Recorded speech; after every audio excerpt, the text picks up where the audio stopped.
Programme में आपको खुशामदीद कहते हैं। मैं असदुल्ला खान हूं। 2 महीने पहले होने वाले जंगबंदी मुआहिदे की खिलाफ वर्जी करते हुए इसराइल ने एक मरतबा फिर फ़लस्तीन को निशाना बनाया है, वहशियाना बमबारी की है और उसके नतीजे में 400 से ज़ायद फ़लस्तीनी शहीद हो गए हैं।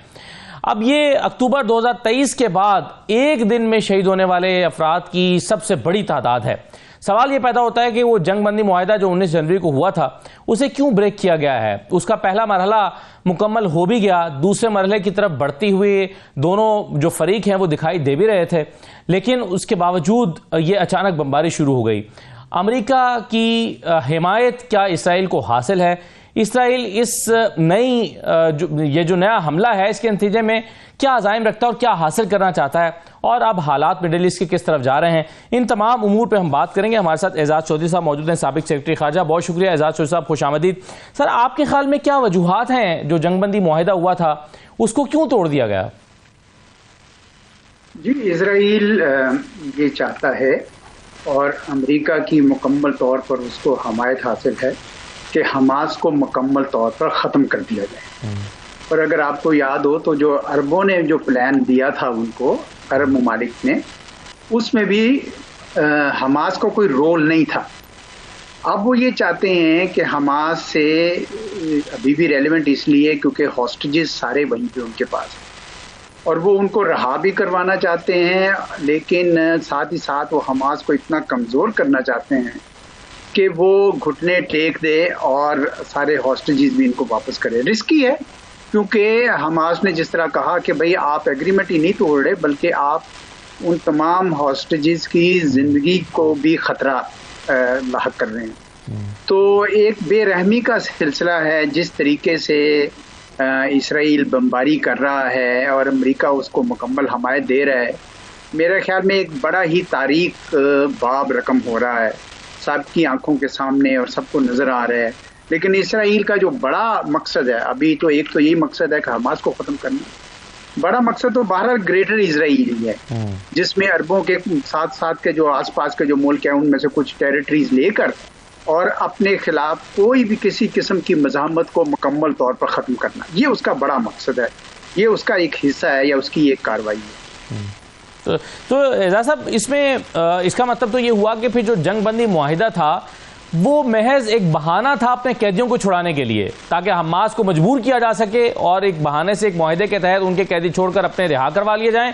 लेकिन इनखिला उसकी इंटेंशन ही नहीं थी, वहां से फ़लस्तीन से, गजा की पट्टी से वो अपने फौजियों को निकालना ही नहीं चाहता था।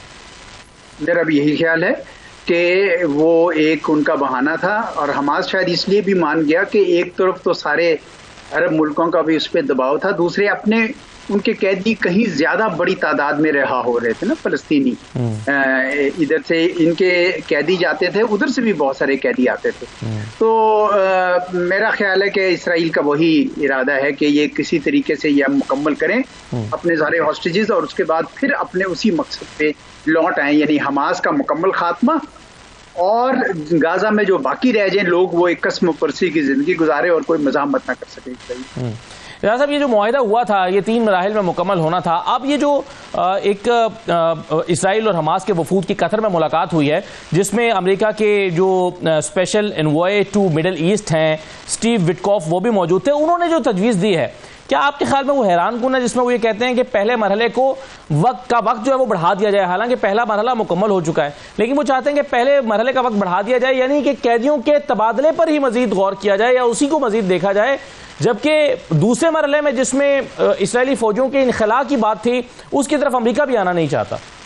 बिल्कुल सही है, बिल्कुल आपकी यही असेसमेंट है, हमारी भी यही असेसमेंट है। मेरे ख्याल में ये बिल्कुल यानी जैसे कहते हैं मुकम्मल तौर पर जाहिर है कि नीयत उनकी क्या है, इसमें कोई शक रह नहीं गया। मेरा ख्याल है कि आप वो जो होता है ना कि छुपा लें या उसका भी तकल्लुफ नहीं करते हैं, बिल्कुल नंगी जारहियत है जो नजर आ रही है और उसमें वो कोई मजाक, और बिल्कुल आपकी सही बात है कि वो ये इसको एक्सटेंड इसीलिए करना चाहते हैं कि उनका ख्याल है कि फिलहाल कैदियों का तबादला हो जाए और फिर हम अपनी कार्रवाई उसी तरीके से जारी रखेंगे।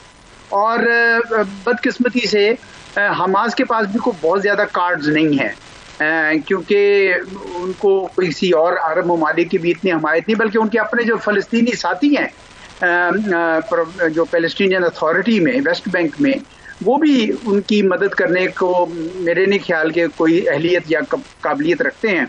तो चुनांचे बड़ा मुश्किल वक्त है गाज़ांस के ऊपर और दुनिया के सामने ये जुल्म हो रहा है और सब बेबस नजर आ रहे हैं। सर, हमास के पास तो शायद एक ही कार्ड है कि जो इसराइल के कैदी उनके पास मौजूद हैं, लेकिन जैसे कि आपने खुद भी कहा कि इससे तो इसराइली कैदियों की जिंदगियों को भी खतरा लायक हो रहा है। आपके ख्याल में हमास क्या एक्शन ले सकता है या उसके पास क्या रास्ता बचा है? उसके पास कोई रास्ता नहीं है जी, सारी जो ना लूज है सिचुएशन। लेट से अगर वो उनके कैदी यानी पहली फेज को एग्री कर लेता है कि एक्सटेंड कर दिया जाए तो कुछ और प्रिजनर्स वहां से आ जाएंगे, ये यहाँ से चले जाएंगे, यानी इनके पास कोई लीवर नहीं रहेगा। और अगर वो ये नहीं करता और कहता है कि नहीं तो फिर बमबारी जारी रहेगी और मासूम लोग अपनी जान से जाते जाएंगे और हो सकता है कि उसमें ये जो कार्ड इनके हाथ में हॉस्टेजेस का वो भी ना रहे क्योंकि वो भी मारे जा सकते हैं।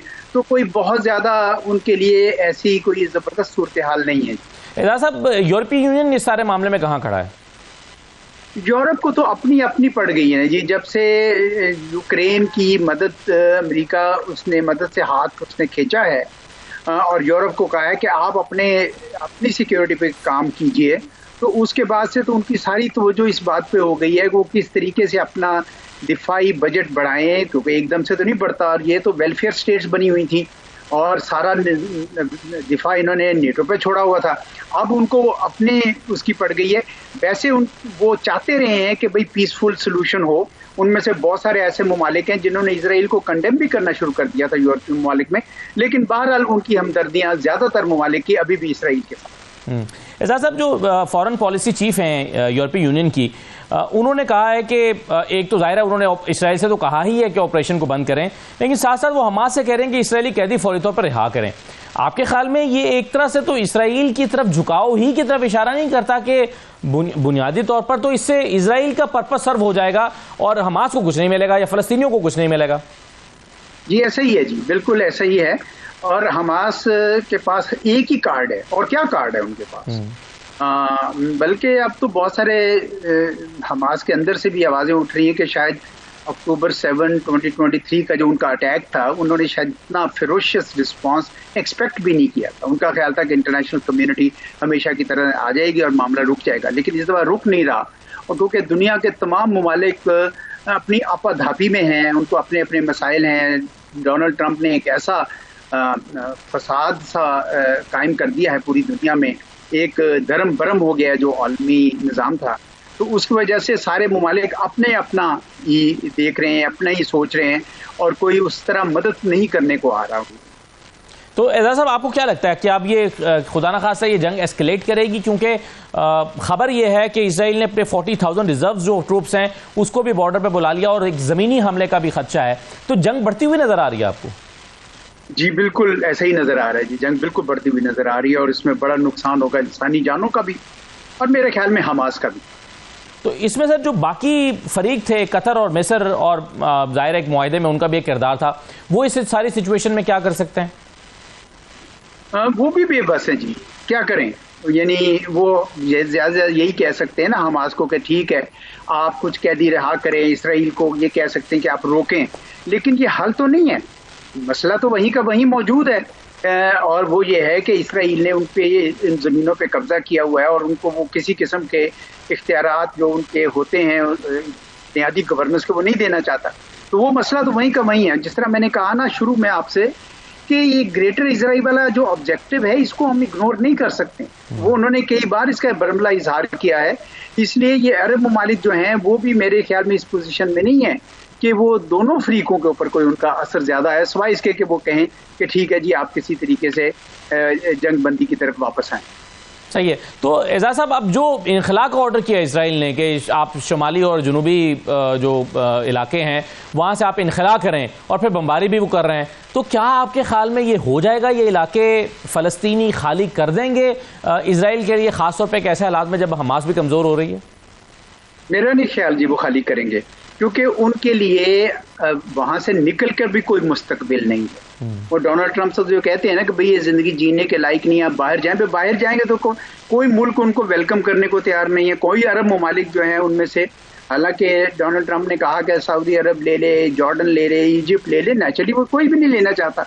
वो कहते हैं कि नहीं, वो अपनी सरजमीन पर है, उनकी अपनी डेमोग्राफिक्स जो है वो बदल जाएंगी। तो इसलिए फलस्तीनियों को भी अंदाजा है कि यहाँ से निकल के भी कुछ नहीं मिलना, तो चुनाचे वो इसको जैसे कहते हैं सीना सफर हो रहे हैं, बर्दाश्त कर रहे हैं।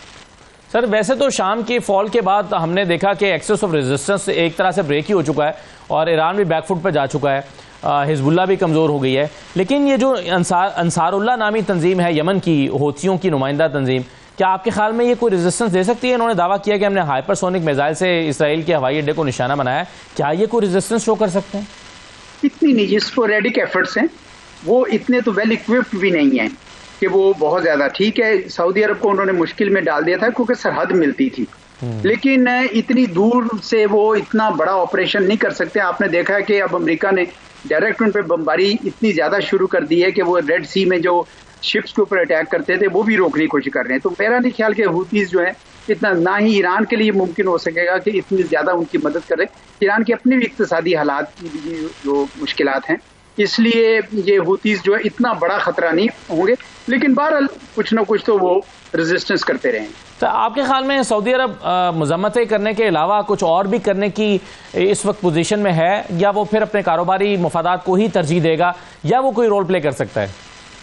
नहीं, और तो देखिए, अगर दूसरी और तीसरी फेज आती जब इजरायली विड्रॉल करते वहां से अपनी फोर्सेस को और रिकंस्ट्रक्शन की तरफ जाता, तो ये सऊदी अरब और दीगर गल्फ रियासतों का बहुत बड़ा किरदार था और वो उसके लिए तैयार भी थे। लेकिन इस वक्त तो एक जंग है जो गैर एलानिया है, इसलिए क्योंकि सीज फायर तो चल रहा है, लेकिन इजराइल की तरफ से तो जंग जारी है। तो ऐसे में मेरा नहीं ख्याल कि सऊदी अरब के पास भी बहुत ज्यादा असर है। हाँ, अगर वो अमेरिका को ये कहे कि जनाब हमने आपको जो $1 खरब की इन्वेस्टमेंट्स है वो खतरे में है, हम नहीं करेंगे, आप उन पे दबाव डालें, तो ये कार्ड चल सकता है। लेकिन आपको पता है कि वो भी अपना इंटरेस्ट देखते हैं, अपना मफाद देखते हैं, वो क्यों अपने ही वजूद को खतरे में डालें और अमेरिका के साथ जो है टक्कर लें।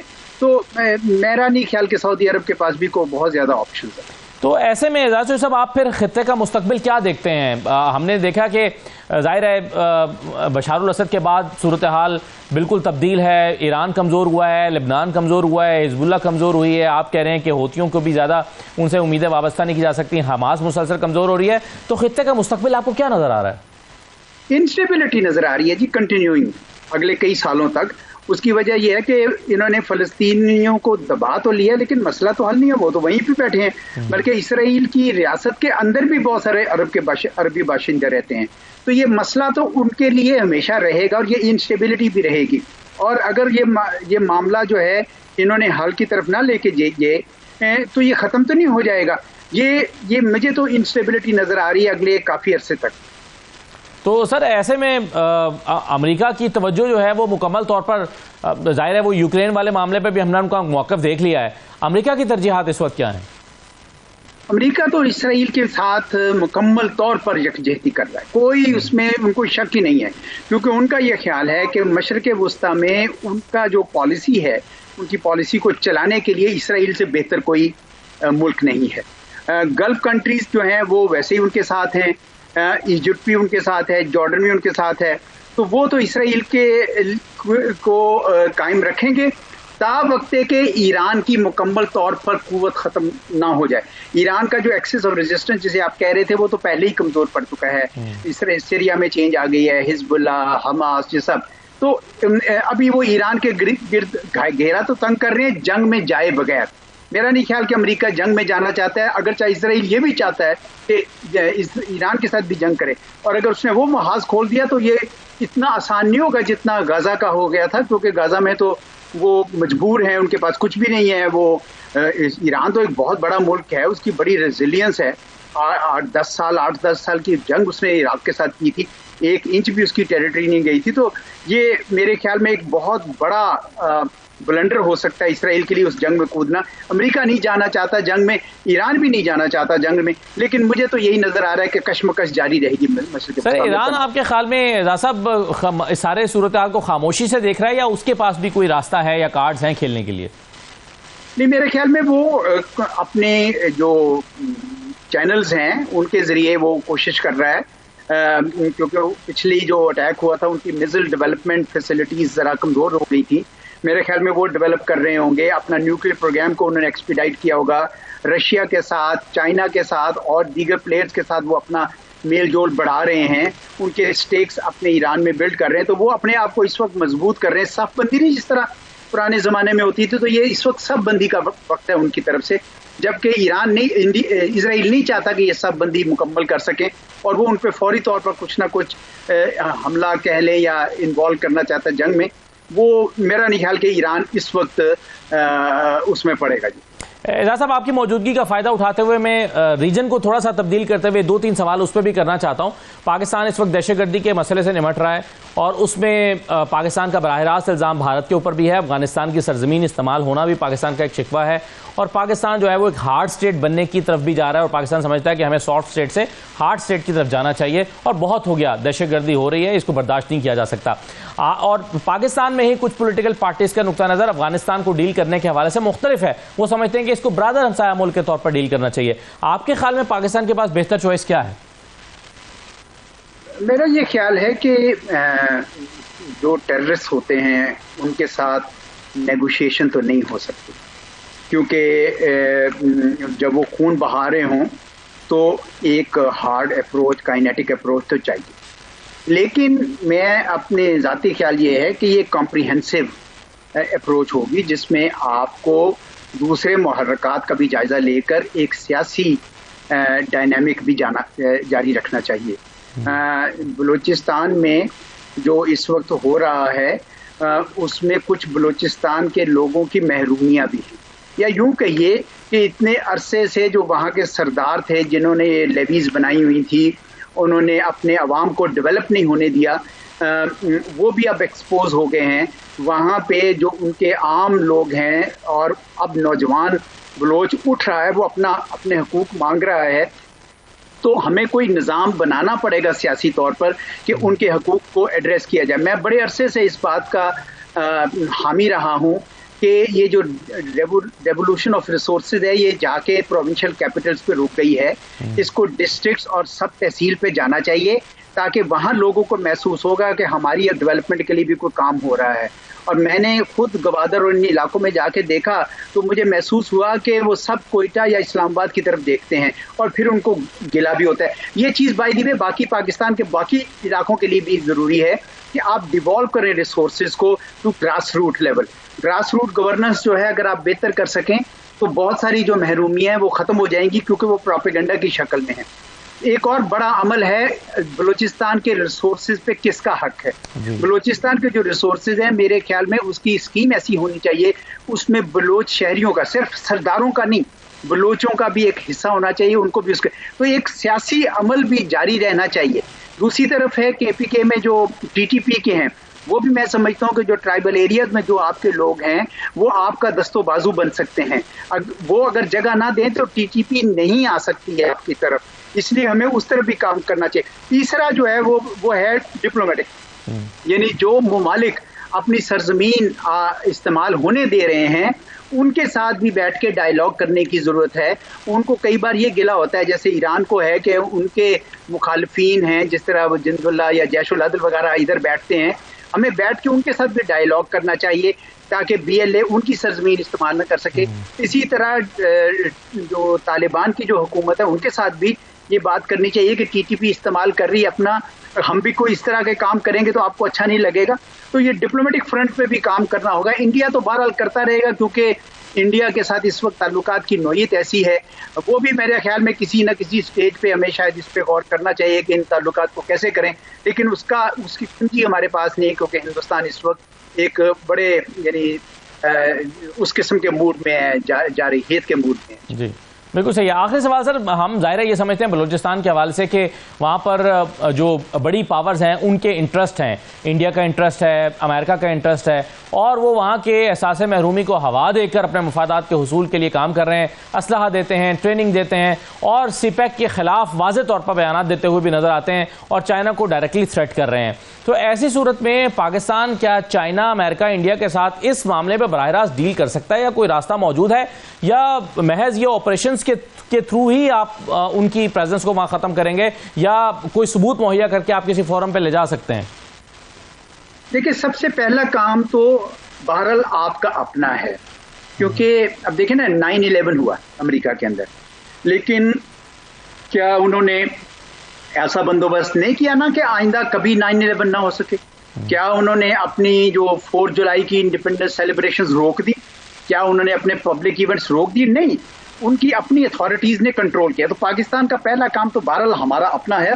बाहर के लोग बाहर से आके अगर कर सकते हैं तो आप अंदर में बैठ के क्यों नहीं हिफाजत कर सकते? तो पहला फर्ज तो हमारा अपना है। दूसरा, इस वक्त चीन शायद एक अच्छा किरदार अदा कर सकता है। देखिए, चीन का हिंदुस्तान की तरफ भी रेप्रोशमा हो रहा है। आपने देखा कि मोदी साहब ने अपने रीसेंट इंटरव्यू में कुछ ऐसी बातें की जिसके जवाब में चाइना ने भी बड़ी अच्छी बातें की और ये भी कहा कि dragon and elephant can dance together. तो वो जो एक चीन का अपनी एक स्पेशल सिचुएशन है, वो पाकिस्तान का भी दोस्त है, चीन हिंदुस्तान के साथ भी न्यूट्रलाइज करना चाहता है, तो वो भी शायद ये कुछ किरदार अदा कर सकता है। फिर मामला उस तरफ जा सकता है जो आप फरमा रहे हैं कि ये सारे लोग मिलकर बैठे हैं, क्योंकि दहशतगर्दी जो है आज पाकिस्तान में खून बहा रही है, कल को बाकी मुल्कों में भी खून बहाएगी। इसलिए आप सबका ये कॉमन इंटरेस्ट है तो उसको रोका जाए। बहुत शुक्रिया एजाज साहब, बहुत शुक्रिया प्रोग्राम में शिरकत करने के लिए। एक छोटा सा ब्रेक लेते हैं, ब्रेक के बाद वापस आते हैं तो देखते हैं कि पाकिस्तान की सियासत में क्या चल रहा है। अब कल जो हुकूमत की जानिब से बुलाई जाने वाली जो इजलास था नेशनल सिक्योरिटी कमेटी का, उसमें तो तहरीक इंसाफ ने या अपोजिशन के अलायंस ने शिरकत नहीं की, लेकिन अपोजिशन अलायंस अब अपना एक APC ऑल पार्टीज कॉन्फ्रेंस अपनी बुलाना चाहता है, जिसमें वो हुकूमत को भी दावत देने का इरादा रखते हैं। क्या होने जा रहा है, एक ब्रेक के बाद इस पर बात करते हैं।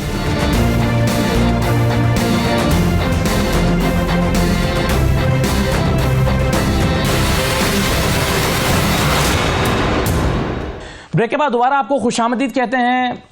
ऑपोजिशन अब एक नई हिकमत अमली बना रही है। पहले ऑपोजिशन का यह ख्याल था कि ईद के बाद एक तहरीक चलाई जाएगी, लेकिन अब शायद उनके पास एक ऑप्शन ऑल पार्टीज कॉन्फ्रेंस का भी आ गया है, जिस पर गौर हो रहा है और कहा यह जा रहा है कि हुकूमत ने जो नेशनल सिक्योरिटी कमेटी बुलाई थी उसमें तो मामलात को संजीदगी से गौर उस पर नहीं किया गया, लेकिन ऑपोजिशन जो ऑल पार्टीज कॉन्फ्रेंस बुलाएगी वो ज़्यादा सूदमंद होगी और उसमें हुकूमत को भी दावत दी जाएगी, हुकूमती जमातों को भी दावत दी जाएगी।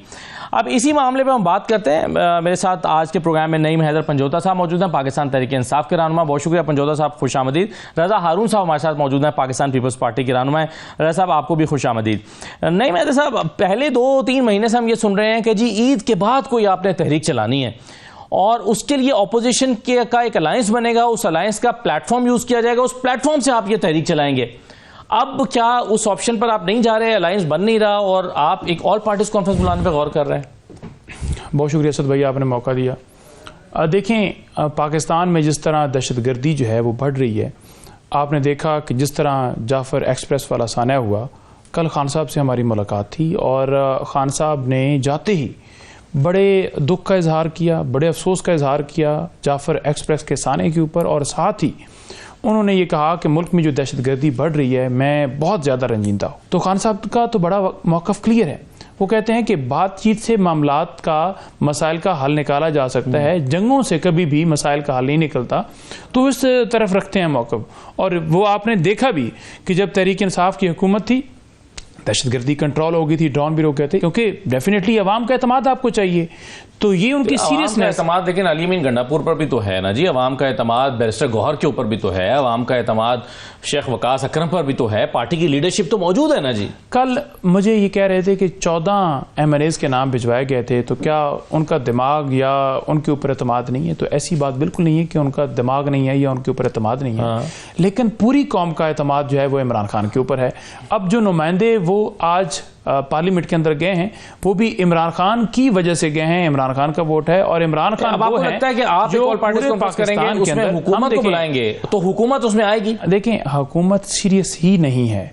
अगर हुकूमत सीरियस होती तो अडयाला जेल का दरवाज़ा जब आपने जलसा मुलतवी करवाना था, मार्च मुलतवी करवाना था, तब आपने 9 बजे खुलवा दिया था। देखिए ना, हुकूमत क्या दहशतगर्दी खत्म करने में सीरियस नहीं है? ये तो नहीं हो सकता। कौन सी हुकूमत चाहेगी कि उसकी सीरियस होने के लिए आपका कंडक्ट जाहिर करता है कि आपका फोकस किस चीज़ पे है। अगर आपका फोकस है कि पाकिस्तान के अंदर जो है लाकानूनियत कायम रखनी है, 26वीं तरमीम करनी है, पी का एक्ट लेकर आना है, सहाफ़ियों की आवाज़ बंद हो, लोगों को उठाना है, अगवा करना है, गिरफ्तार करना है, छापे मारने, क्यों चाहेगी कि लाकानूनियत हो? मगर क्यों चाहेगी? इसलिए उनका कौन सी हुकूमत है जो दहशतगर्दी के साथ सर्वाइव कर सकती है, तरक्की कर सकती है, एक डिलीवर कर सकती है? कोई भी नहीं कर सकती। देखें, ये हुकूमत, इसके पास पहली बात हुई है कि मैंडेट ही नहीं है अवाम का।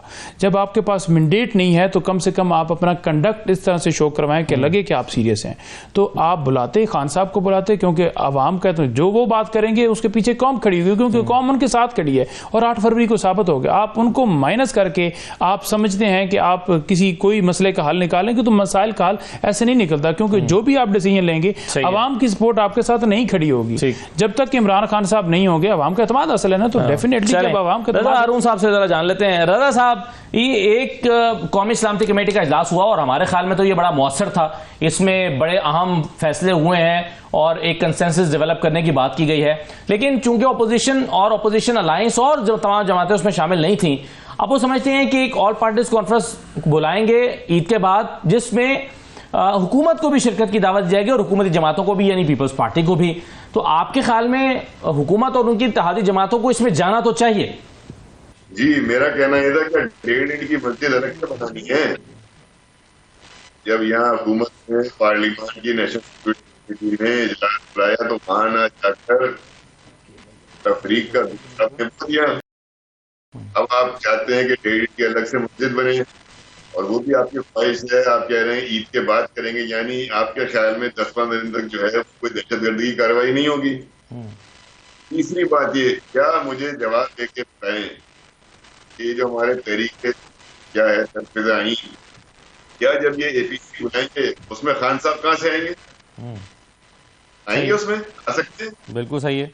तो वो फिर कैसे लेजिटिमेट हो जाएगी, वो कैसे नुमाइंदा हो जाएगी? वहां कैसे इनके लोगों को बयानिया मिल जाएगा, बैरिस्टर गौर को, सलमान राजा को, वकास अकरम को, कि फिर वो उस वक्त को बड़े आसानी से अपनी पार्टी का मौक़िफ़ बयान करने के, यहाँ उनको तकलीफ नहीं दिया के बात करते हैं। ये अब ये मजाक और ड्रामा की सियासत में लेकर आ गए ना, जिस तरीके से ये मजाक उड़वाते हैं अपना और ये मद उड़वाते हैं अपनी, एक बात को नफी करके कि खान के बगैर कुछ नहीं हो सकता, नेशनल सिक्योरिटी कॉन्फ्रेंस नहीं हो सकती, लेकिन हमारी एपीसी हो जाएगी। इससे बड़ी कोई आपने कोई मुनाफिकत की, मुनाफिकाना कोई बात सुनी है आज तक? बिल्कुल सही है, ये तो आपका बड़ा अहम नुक्ता है जी। मतलब ये कोई, लेकिन क्या ये नुक्ता सर, लेकिन क्या ये नुक्ता बुनियाद बन सकता है हुकूमत के लिए या उसकी जमातों के लिए? ये इस सवाल का जवाब तो पंजोता साहब देंगे, उनके अपनी टर्न पे देंगे ना।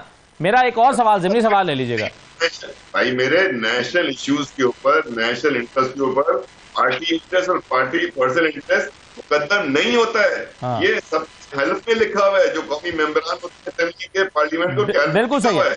मेरा सवाल आपसे ये है ना कि सर, क्या इस बात को बुनियाद बनाकर आप समझते हैं कि हुकूमत क्या उसकी इत्तेहादी जमातों को, यानी नून लीग और पीपल्स पार्टी को, इस इजलास में नहीं जाना चाहिए, ऑल पार्टीज कॉन्फ्रेंस में नहीं जाना चाहिए? नहीं, मैं ये बात ही नहीं कर रहा हूं ना। हमारा मौक़िफ़ तो छोड़े ना, इनका अपना मौक़िफ़ ये है, इनके लीडरान का मौक़िफ़ ये है कि जिस जगह पे इमरान खान नहीं होगा उस जगह की कोई वैल्यू नहीं है। हम तो चले जाएंगे, चलो इन्होंने बुलाया चले जाएंगे। इनके तो मुझे बताए ना, ये मुनाफिक असद भाई, आप बात को समझे ना यार। ऐसे थोड़ी होता है कोई यार कि जब अपनी वक्त आए तो हर बात ठीक हो जाए और जब कोई और फोरम हो वहां हर बात गलत हो जाए। मतलब मीठा मीठा हाफ हाफ, कड़वा कड़वा तो थोड़ी चलता है यार, ये तो मुनाफिकत है सिर्फ। सही है। अच्छी बात भाई, अगर मुझे बताएं क्या दहशतगर्दी के ऊपर इनकी पार्टी का मौक़िफ़ इनका चेयरमैन नहीं जानता, इनका सेक्रेटरी जनरल नहीं जानता, इनका सेक्रेटरी कमीशन नहीं जानता, लीडर ऑफिसर नहीं, इनका कोई दिमाग नहीं है अपना, इनका कोई नजरिया नहीं है, इनका कोई ओपिनियन नहीं है, इनके पास कोई सजेशन नहीं है। फिर जब तक जाकर अडयाला में मिलेंगे नहीं, इनके दिमाग काम नहीं करेंगे उस वक्त। सही है। मतलब ये नॉनसेंस है यार। मतलब बिल्कुल सही है सर। चलें, ये नॉनसेंस है अगर, तो इसका जवाब पर जोधा साहब दे सकते हैं, मगर पहले हुज़ैफा रहमान साहब ने ज्वाइन कर लिया हमें, वज़ीर आज़म के मुआविन ख़ुसूसी हैं। हुज़ैफा, बहुत शुक्रिया। एक तो ये बताइए कि अगर ऑल पार्टीज कॉन्फ्रेंस, जैसे कि आज अलायंस के तर्जुमान की तरफ से ये अनाउंस किया गया है कि ऑल पार्टीज कॉन्फ्रेंस हम बुला रहे हैं ईद के बाद, हुकूमत को उसमें जाना चाहिए कि नहीं जाना चाहिए? देखें, बड़ी अहम बात आपने की। पहली बात तो ये है कि ऑल पार्टीज कॉन्फ्रेंस या नेशनल सिक्योरिटी काउंसिल की मीटिंग का क्या मकसद होता है। पूरी दुनिया में ऑल पार्टीज कॉन्फ्रेंस वो फरीक बुलाता है जिसके पास फैसले का अख्तियार हो, और फैसले का अख्तियार हमेशा हुकूमत के पास होता है, और हुकूमत ही ज़रा सारे इत्तहादियों को, अपोजिशन जमातों को, तमाम स्टेक होल्डर्स को एक मेज़ पर बिठाती है और सबकी राय लेने के बाद फिर एक फ़ैसला करती है। ठीक, कभी भी ऐसा फ्रीक APC तो नहीं बुलाता ना जिसके पास फैसले का अख्तियार ही ना हो। आप एक गांव से शुरू कर दें, गांव में भी पंचायत उसके पास होती है जो कि गांव का चौधरी होता है, जो सारे फ्रीकैन पे अपना इखलाकी असर इस्तेमाल कर फैसला करवा सकता है। ये तहरीक इंसाफ का इस तरह का कहना कि APC जो है वो हम बुला लेते हैं और हुकूमत हमारी APC में आ जाए। मैं बड़ा बसद एहतराम तहरीक इंसाफ के भाइयों से, साथियों से ये पूछना चाहूँगा कि दहशतगर्दी KPK में इस वक्त अरूज के ऊपर है। वो KPK जो इसमें हमने 12 साल पहले दहशतगर्दी ख़त्म कर दी थी, ऑपरेशन राह रास्त किया, ऑपरेशन राह निजात किया, रद्दुल फसाद किया, आपके सवात से, मालाकंड से मौलवी फजलों को उठाकर हमने बाहर फेंक दिया, आपने तालिबान को लाकर बसाया, दोबारा दहशतगर्दी अरूज के ऊपर पहुंची।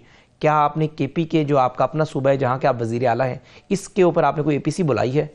क्या आपका 1 महीना पारा चनार नो गो एरिया बना रहा, वहाँ पर इतनी अम्बात हुई, क्या इस पर आपने कोई APC बुलाई है? देखिए, इस तरीके से ऐसे APC तो कोई भी बुला सकता है ना, कोई भी बात बुला सकता है। नहीं, देखिए इस वक्त सूरत हाल क्या है? सूरत हाल है कि आपने वॉर अगेंस्ट टेररिज्म का आगाज़ दोबारा करना है, ऑपरेशन करना है बलूचिस्तान में या नहीं, इसका फैसला हुकूमत और अस्करी क़यादत ने मिलकर करना है। और उसमें तमाम सियासी जमातों को ऑन बोर्ड लिया जा रहा है ताकि सियासी सपोर्ट के जरिए अस्करी ऑपरेशन जो है। PTI का मुतालबा नाजायज था कि हम आना चाहते हैं, हम इसमें पार्टिसिपेट करके अपनी राय का इजहार करना चाहते हैं, हमारी सिर्फ एक मुलाकात करा दें, क्या यह नाजायज मुतालबा था? देखिए, पहली बात तो ये कि इस वक्त तहरीक इंसाफ की असम्बली में नुमाइंदगी बैरिस्टर गोहर कर रहे हैं एज ए चेयरमैन, और अपोजिशन लीडर जो है उमर अयूब हैं। देखिए, हर मौके के ऊपर आप कोई ना कोई सियासी पॉइंट स्कोरिंग करें और ये कहें कि या तो ये भी मुतालबा आया था कि इन्हें पेरोल पे रिहा कर दें बानी PTI को।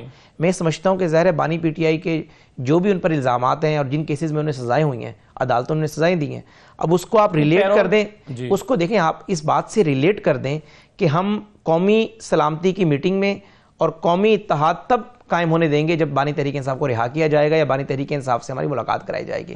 देखिए, हर मौके पे पॉइंट स्कोरिंग जायज़ नहीं होती। जिस तरीके से आपके मुल्क को जिस सूरत हाल के इस वक्त सामना है, बलूचिस्तान में आपने देखा कि वहाँ पर यानी 79 शहरियों को निकाल कर गोलियाँ मारी गई। इस मौके पर तहरीक इंसाफ को कहना चाहिए था कि हमारे सियासी इख्तलाफ अपनी जगह, हुकूमत के साथ जो हमारा जो इख्तलाफात है, चाहे फॉर्म 47 है, फॉर्म 45 है, या उसके अलावा विक्टिमाइजेशन है, 9 मई के बाद जो उनके गिले शिकवे हैं वो अपनी जगह, लेकिन इस वक्त जो है मुसल्लह अफवाज को हमारी सपोर्ट की ज़रूरत है और हमारी अनकंडीशनल सपोर्ट उनके लिए हाजिर है। जहाँ जिस फॉर्म पर हमने जाना है हम आते हैं, अपनी राय ज़रूर दें, लेकिन TV टॉक शोज़ पर बैठ कर इदारों को तनकीद का निशाना बनाना, ये कहना कि चूंकि बलूचिस्तान का एहसास में महरूमी ज़्यादा है इस वजह से ये कार्रवाइयाँ वहाँ पर हो रही हैं। हम यही बात कहते थे कि आप कल इस कमेटी की मीटिंग में आते, कौमी सलामती की मीटिंग में, इसमें आकर अपनी बात करते। चलें, इन वजन ज्यादा जवाब जो आपने किए और रजा हारून साहब ने किए हैं, इसका जवाब अब पॉइंट्स ले रहे हैं पंजोता साहब, जरा लेते हैं एक छोटा सा ब्रेक ले लेते हैं प्रोग्राम में, ब्रेक के बाद वापस आते हैं।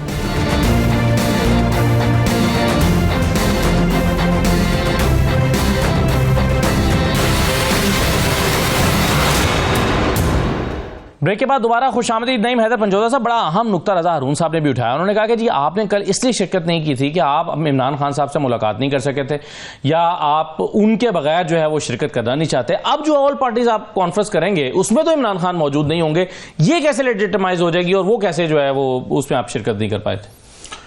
असद भाई, बात यह है कि मैं इससे पहले सेगमेंट के अंदर अपना मौक़िफ़ दे चुका हूँ कि इमरान खान साहब वो आदमी हैं जिनके पीछे पूरा पाकिस्तान खड़ा है, और जब उनके साथ आवाम की सपोर्ट है तो कोई भी फैसला दहशतगर्दी के हवाले से अगर आपने करना है, अगर आप किसी MNA को प्रोड्यूस कर लेते हैं, प्रोडक्शन आर्डर जारी हो जाते हैं, किसी सेनेटर को बुला लेते हैं, ठीक है, तो आप जो है वो इमरान खान जो मुल्क की सबसे बड़ी पार्टी के सरबराह हैं उनको सिक्योरिटी वाले मामले के ऊपर नहीं बुलाते, तो ये आपकी सीरियसनेस शो करवाती है कि आप किस कदर इस हवाले से कंसर्न रखते हैं, क्योंकि आपकी तरजीहात और है ना, जहां आपकी तरजीहात है आप लगे। आप सवाल का जवाब नंबर 2 बात यह है आप उस सवाल का जवाब तो दें जो रजा हारून साहब ने उठाया और मैं आपसे पूछ रहा हूं कि फिर इमरान खान के बगैर आपकी ऑल पार्टीज कॉन्फ्रेंस कैसे होगी? देखिए, जब हम ऑल पार्टीज कॉन्फ्रेंस बुला रहे हैं तो उसमें हम तमाम नुमाइंदों की बात कर रहे हैं। हम ये कह रहे हैं कि हुकूमत भी हो, उसके अलावा जितने नुमाइंदे हैं उन तमाम लोगों को बुलाया क्योंकि आपने तमाम लोगों को बुलाया नहीं है। तो उसमें खान साहब को भी डेफिनेटली जो है वो बुलाने का हम मुतालबा कर रहे हैं। और अगर इमरान खान नहीं आएंगे तो ये ऑल पार्टीज कॉन्फ्रेंस आपकी भी नहीं होगी। नहीं, देखें, ये तो फिर इनका सीरियसनेस फिर भी शो करवाएगी ना कि इनका क्या डिसीजन। और जहां तक इन्होंने बसाने की बात की है तो वो बसेस तब थे जब पीडीएम की हुकूमत आई थी, शहबाज शरीफ साहब थे उस वक्त वो बसें। जब ये बसाने की बात कर रहे हैं कि ये दहशतगर्दों को यहाँ पर इन्होंने बसाने का, जब मीटिंग हुई थी बाजवा साहब ने की थी, उस वक्त मीटिंग के अंदर ये तमाम लोग भी मौजूद थे और उस वक्त कोई फैसला नहीं हुआ था। ये जो बसाने का अमल है ये बाद में हुआ, ये हमारे ऊपर मलबा इसलिए डाल रहे हैं ताकि राना सनाउल्लाह साहब इसकी तस्दीक कर चुके हैं ना, राना सनाउल्लाह साहब कर चुके हैं, बाकी तमाम कर चुके हैं। किसी ने ये नहीं कहा कि हम उस वक्त मौजूद नहीं थे। ख्वाजा साहब भी कर चुके हैं। जहां ख्वाजा साहब कह रहे हैं जी कि हम इस्तीफा क्यों दें भाई, हम इस्तीफा देने के लिए तैयार हैं, तो भाई आप दें ना, क्योंकि अवाम ने तो आपको बनाया ही नहीं है। आप कैसे फैसला कर सकते हैं इस मुल्क के अंदर बसने वालों का? तो ये बिल्कुल गलत बात है। इन्होंने केपी की बात की, देखें कि केपी उन्होंने ऑल पार्टी कॉन्फ्रेंस, अली अमीन ने वफाक से क्या नहीं कहा कि अफगानिस्तान वाले मामले के ऊपर बातचीत कीजिए? क्या उन्होंने यहाँ आकर नहीं बात की थी? फिर जब केपी के अंदर मीटिंग हुई क्या वहाँ उन्होंने बात नहीं की थी? क्या उन्हें गो हेड नहीं दिया गया था कि आप को गो हेड है, आप यहाँ पर जितनी आपके जिरगे वगैरह हैं जो वहाँ रवाबत रखते हैं वहाँ मीटिंग कीजिए? और क्या उन्होंने TROs नहीं भिजवाए थे? क्या उन TROs का जवाब दिया गया? नहीं दिया गया। तो सीरियसनेस इनकी तरफ से नहीं है। हम तो कह रहे हैं कि अगर आप मसले का हल निकालना चाहते हैं तो जितने भी आप ऑपरेशन कर रहे हैं, जब तक आप सियासी जमातें आपके साथ नहीं खड़ी होंगी, अवामी सपोर्ट नहीं होगी, तो वो हल नहीं है उसका। बिल्कुल सही है। और अफगानिस्तान के साथ अगर आपने करना है तो बातचीत के साथ आप मामला जो है वो जंगें जो हैं उनसे कभी भी ये मसाइल का हल नहीं निकलता। बिल्कुल सही है सर। एक और इशू की तरफ मैं आना चाह रहा था रजा अरुण साहब, क्या हुकूमत के वजूद को किसी भी किस्म का इस वक्त कोई खतरा है? पीपल्स पार्टी के कुछ शिकवे तो हैं, लेकिन जाहिर है पीपल्स पार्टी डायरेक्ट ये थ्रेट नहीं कर रही कि हम अलहदा हो सकते हैं, नहरों का मामला हो या कोई और मामला हो। लेकिन दूसरी तरफ एमक्यूएम जो है उसने ऑपोजिशन बेंचों पर बैठने पर गौर करने के लिए एक राबता कमेटी का इजलास बुला लिया है। अब एमक्यूएम के मामला को आप समझते हैं, आप एमक्यूएम का हिस्सा माजी में रहे हैं, आपके ख्याल में ये कितनी संजीदा मूव हो सकती है और क्या वाकई इनके शिकवे जो एमक्यूएम के हैं वो जायज हैं और नून लीग उसको यानी एज एक आप जाहिर आप भी इत्तेहादी हैं हुकूमत के और एक ऑब्जर्वर के तौर पर आपको क्या लगता है ये कोई सीरियस थ्रेट हो सकता है गवर्नमेंट के लिए? मुझे नहीं लगता ये एमक्यूएम का ये जो अभी शिकवा है या नाराजगी है वो संजीदा नौयती होगी, लेकिन कोई ना कोई ऐसी बात होगी, कुछ मुतालबात होंगे, कुछ करनी पूरी नहीं हुई वो पूरी हो जाएंगी, उनको मना दिया जाएगा, बात हो जाएगी उनसे। मैं नहीं समझता कि एमक्यूएम की पोजिशन। दूसरी बात है ना, उनके पास 2 विभाग के गुजरा है, एक उनके पास गवर्नर है, फिर ये सब विभाग के नुमाइंदे हैं। जब तक वो ये पोजीशन अपने पास रखते हैं तब तक तो ऐसी तमाम बातें करना गैर संजीदा बात। देखते हैं वो क्या फैसला करते हैं, क्या बात करते हैं। मेरा जो उनका हक है, अगर उनसे कुछ बातें हैं मुस्लिम लीग नून की लीडरशिप ने उनसे वादे की तो पूरी की जानी चाहिए। अगर कुछ कराची लेके जाना था या बात जाना था, अनाउंसमेंट लेकर बात का मदरामद नहीं हुआ है, मदरामद होना चाहिए। पब्लिक का प्रेशर की जिम्मेदारी भी हुकूमत की कराची। मैं आपके पहले वाले टॉपिक पे आना चाहता जी, मुझे उस बात का जवाब मिला नहीं। असद भाई जवाब लेके दिया नहीं आप। मैंने तो कोशिश की है, आप देखें ना, मैंने तो 3 मरतबा दोहरा के सवाल किया। नहीं मदर भाई जो है ना मेरा बड़ा अच्छा भाई है, उनके लिए उस एपीसी की लेजिटिमेसी क्या होती? और दूसरी बात ये मुझे एक बात सोच के बताएं आराम से, जब किसी सवाल पूछ जाएंगे, क्योंकि अगर किसी करेंगे तो उस एपीसी का जो सामने होगा वो किसको पेश किया जाएगा? क्या होगा उसके अंदर? उसमें यकीनन कुछ तजवीज़ होंगी, कुछ रिकमेंडेशन होंगी, कुछ ऑब्जर्वेशन होंगी, किसको पेश की जाएंगी? हम 47 की हुकूमत को आ जाओगे ना उसी दरवाजे, आ जाओगे ना उसी दरवाजे जिसकी रात गाज कर, वरना एपीसी करके क्या अखबार में सिर्फ खबर बताएं? ये सब जो गिमिक्स है ना, ये कुछ होते फंसी, ये पॉलिटिकल स्टेटमेंट तक तो ठीक है सकते हो जाए, वो ठीक है, आपका नैरेटिव खूबसूरत है, छुट्टी हो गई है, कल जाके सारे जो है नापसंद किया करना चाहता, आप एक एपीसी करके तो कवर करना चाहते। तीसरी बात ये कि तहरीक तहफ़्फ़ुज़ आइन कौन सी बड़ी सियासी जमातें हैं पाकिस्तान की सिवाय पीछे चलन मानता हूँ, अब्दुल रहमान साहब तो उसका हिस्सा नहीं, शाहिद अब्बासी साहब पार्टी भी थी, कौन है ऐसा जो ये कह रहे हैं कि पूरी पाकिस्तान की हो जाएगी? 2 बातें बहुत इंपॉर्टेंट है इस बात में, तो एक तो नहीं कैसे वो क्लैरिफिकेशन लेंगे, कि कैसे एक गैजेट जो है वो इनके साथ अनसर्टिफाइड हो जाए इनका पानी नहीं पड़ा, और दूसरी गैजेटिंग जो है वो लेजिटिमेट क्योंकि पानी नहीं बैठा, लेकिन क्योंकि ये बोला। और दूसरी बात ये कि एपीसी के मुतालबात, रिजेक्शन, रिकमेंडेशन के सिस्टम आते हैं।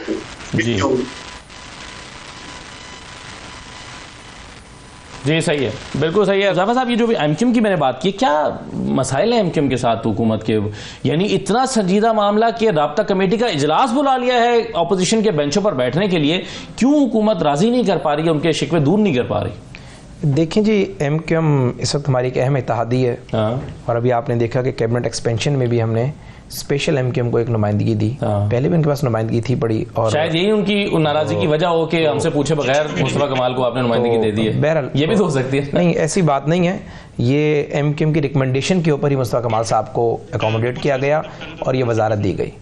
तो अब बात जो आपने की कि एमक्यूएम ने राब्ता कमेटी का इजलास बुला लिया है, तो मैं समझता हूँ कि ये कुछ सियासी स्टंट से ज़्यादा कुछ नहीं है। एमक्यूएम हमारी एक अच्छी इत्तेहादी है, और मीडिया भी ज़रा खबरों को ज़रा हाइप देता है, और अगर एमक्यूएम के साथ हमारे इख्तलाफात हुए तो इसमें हाइप की क्या बात है? राब्ता कमेटी का इजलास बुला लिया उन्होंने ऑपोजिशन बैठने के लिए, खबरें जारी कर, ये खबर झूठ तो नहीं है ना? मैं वही आपको बता रहा हूं, इजलास बुलाया उन्होंने, खुद पैगाम जारी किया कि जी हम इस पे ऑपोजिशन बेंचों पर बैठने को गौर करेंगे। ये एन मुमकिन है कि राब्ता कमेटी ने अपना इजलास बुलाया कि हुकूमत के साथ अपने ताल्लुक मजीद मजबूत कैसे करना है। अमीनुल्लाह का बयान सुने ना, वो कहते हैं जी हमारे शिकवे हैं, शिकवे दूर नहीं किए गए, और हम इस इजलास में अलहदा बैठने पर, ऑपोजिशन बेंचों पर बैठने पर गौर करेंगे। ये इजलास इसलिए बुलाया गया। मुझे अब ये नहीं पता कि उनका जो मौक़िफ़ है, या उनकी जमात का मौक़िफ़ है, या उनकी अपनी ज़ात का मौक़िफ़ है। ज़ात का मौक़िफ़ इतना बड़ा कैसे हो सकता है? ज़ाती तौर पर तो अमीनुल्लाह की इजलास नहीं बुला सकते ना। आप ठीक कह रहे हैं। देखिए, राब्ता कमेटी का इजलास होने दें, उसका एलामिया आने दें, और मैं समझता हूँ कि एमक्यूएम ना हुकूमत से अलहदा होगी, और अगर कोई एमक्यूएम के तहफ़्फ़ुज़ इतने संजीदा होंगे तो आप कैसे एश्योर हो सकते हैं? नहीं, मैंने कहा अगर उनके ऐसे हम एड्रेस करेंगे। अगर एमक्यूएम ज़हरा अपने तहफ़्फ़ुज़ात ही बताएगी ना, हमें ये तो नहीं कि सुबह उठकर अपोजिशन बेंचेस पे जाके बैठ जाएगी, हमें बताएगी कि हमारे बता रखे हैं पहले से। देखिए, बहुत सारे तहफ़्फ़ुज़ात उनके हमने हल किए हैं, बहुत कराची के हवाले से कुछ और इश्यूज़ हैं, वो भी हल होने चाहिए, और वो हल करेंगे। और आई एम होपफुल कि एमक्यूएम के साथ हमारा इत्तेहाद जारी रहेगा, और ये इनकी राब्ता कमेटी का जो अलामिया आएगा उसमें आप देख लेंगे कि चीज़ें ज़ाहिर है, दो भाई सगे होते हैं, उनमें भी इख्तलाफ होता है, और राय का इख्तलाफ हमारा एमक्यूएम से हो सकता है, एमक्यूएम से शिकवे भी हो सकते हैं। हम हुकूमत में बैठे हुए हैं, हुकूमत में वज़ारत उज़्मा हमारे पास है, तो एमक्यूएम के अगर हमसे शिकवे हैं तो जायज़ बात है, और शिकवे होने भी चाहिए, और लेकिन हम उन शिकवों को अगर दूर ना करें तो नाजायज़ बात है ना। तो हम तो रेडी हैं, जो शिकवे शिकायतें होंगी उसको दूर करेंगे, पहले भी किए हैं, मजीद भी जो सामने आते हैं उन्हें दूर करेंगे इंशाअल्लाह ताला। चलिए, बिल्कुल सही है, अच्छी बात है। एक और आज एक इंपॉर्टेंट न्यूज़ ये है पंजोदा साहब के इस्लामाबाद हाई कोर्ट में जस्टिस एजाज इसाक के पास एक तौहीन अदालत का केस लगा हुआ है। आपकी जो मिशाल यूसुफजई साहब हैं उनके हवाले से कि जी मुलाकात नहीं हो पाई, उस पर कमीशन भी बनाया गया था। वो कमीशन मुलाकात उनकी इमरान खान से नहीं करने दी गई थी, आज पर समाअत थी, फिर पता चला कॉज मनसूख हो गई है और उस पर एक लार्जर बेंच बन गया है। उस पर आज जस्टिस साहब ने एक बरहमी का इजहार भी किया। पहले तो इस नुक्ते को वाज़ेह कर दें, जिसके लिए कमीशन भी भेजा गया था, कि मिशाल यूसुफजई इमरान खान की वकील हैं भी या नहीं, यही सवाल देकर जस्टिस साहब ने जो है वो भेजा था अडयाला में। क्या मिशाल यूसुफजई इमरान खान के वकील हैं? देखें, आज अगर केस की बात की जाए ना, यहाँ पर हाई कोर्ट के अंदर जो आज कंटेम्प्ट की समाअत थी, इसमें आप देख लें कि जज साहब क्या कह रहे हैं। जज साहब कह रहे हैं कि रियासत जो है वो इस चीज़ को सपोर्ट कर रही है कि मुझसे, यानी किसी भी जज से पूछे बगैर केस किसी और अदालत में ट्रांसफ़र कर दी जाए।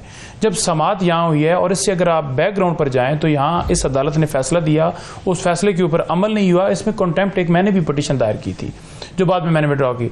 तो वो जो कंटेम्प्ट पटिशन है उसके ऊपर समाअत इसी जज साहब के पास होनी थी। उन्होंने समाअत जो है वो डेफिनेटली शुरू की। तो उन्होंने ये किया कि अपने डिप्टी रजिस्ट्रार को कहा कि जनाब आप इस केस को जो है लार्जर बेंच में ट्रांसफ़र कर दीजिए। यानी 3 रुकनी बेंच सुना है, कल समाअत करेगा। इनका मकसद यह है कि इमरान खान साहब तक जो रसाई है, या जो SOPs तय हुए हैं, या कोई अगर कंटेम्प्ट के अंदर आता है, उस कंटेम्प्ट का रास्ता जो है वो रोका जाए। अब जहाँ मिशाल यूसुफजई की आपने बात की है, तो वो कमीशन जो है वो जाकर ना खान साहब से जाकर मिला है, और ना ही बीबी साहबा से वो कमीशन खुद जाकर मिला है। तो कमीशन, जब इस्लामाबाद हाई कोर्ट का हुक्म था, उसके सामने जो हमें इतलात मिली, जो हमने इधर उधर से सुना, कि उसको ये कहा गया कि आप बैठिए, इमरान खान साहब जो हैं वो एक्सरसाइज कर रहे हैं। पहले कहा गया कि जज का विजिट है, तो खान साहब के सामने हमने ये मौक़िफ़ रखा कि जनाब ये, वो कह रहे थे कि एक्सरसाइज जो है वो आप कर रहे हैं, तो वो मुस्कुराने लग पड़े। तो इस तरह से अदालती हुक्म का जवाब क्या मशाल इमरान खान की या बिशप बीबी की? देखिए ये सवाल जो है खान साहब और बीबी साहब से उन्होंने पूछा है, तो डेफिनेटली खान साहब और बीबी साहब बताएंगे और वो ही बताएंगे। आप भी तो ज़ाहिर अडाला जाते हैं, आप कानूनी टीम से भी मिलते हैं, कानूनी टीम के साथ राब्ता भी है, आई डोंट नो आप खुद भी किसी टीम का हिस्सा हैं या नहीं है, लेकिन आपके इल्म में तो होगा। मैं देखिए जो केसेस थे ना 9 मई के या उसके अलावा दूसरे जो केसेस थे, ठीक है जी, वहां पर तोशाखाना केस लगा हुआ था, उस केस के अंदर मैंने भी दस्तखत किए हुए हैं, वकालतनामा है, और मिशाल का भी मुझे जहां तक इंफॉर्मेशन है कि उसका भी वकालतनामा है उसके अंदर। ठीक है, तो अब अगर उसका वकालतनामा है या नहीं है, आप किसी के ऊपर कैसे कदगन लगा सकते हैं कि वो मुलाकात के लिए नहीं जा सकता, आप कैसे किसी को रोक सकते हैं? ठीक है, ये तो इमरान खान ने कहना है ना कि फॉर एग्जांपल जी ये मेरी लिस्ट है और इसके अंदर फलां बंदा है या ना है। तो ये सिर्फ और सिर्फ सारा जो प्रोसेस किया गया है ना, ये इसलिए कि ताकि वो जो एसओपीज बने हैं उसके मुताबिक जो आगे है। अब जहां सिंध की बात है, जो पानी का मामला है ना, उसके अंदर ये पीपल्स पार्टी प्रेसिडेंट जनाब जरदारी साहब, उनका जरा ट्वीट उठा के देख लीजिए, वो इन नहरों को सपोर्ट कर रहे हैं। आज वो पॉलिटिकली गेन हासिल करने के लिए कह रहे हैं कि हम 2024 की तरफ बिल्कुल कर रहे हैं। और तीसरी बात, जो ये पीपल्स पार्टी और एमक्यूएम के और बाकी मामला हैं, ये मामला जो है ना ग्रांटों के, ठेकों के और उनके हैं, उसके अलावा इक्तदार के अलावा इनका कोई और मसला नहीं। आपका शुक्रिया उज़ैमा साहब, आपका शुक्रिया, बहुत शुक्रिया रज़ा हारून साहब प्रोग्राम में शिरकत करने के लिए। इजाज़त दीजिए, अल्लाह हाफ़िज़।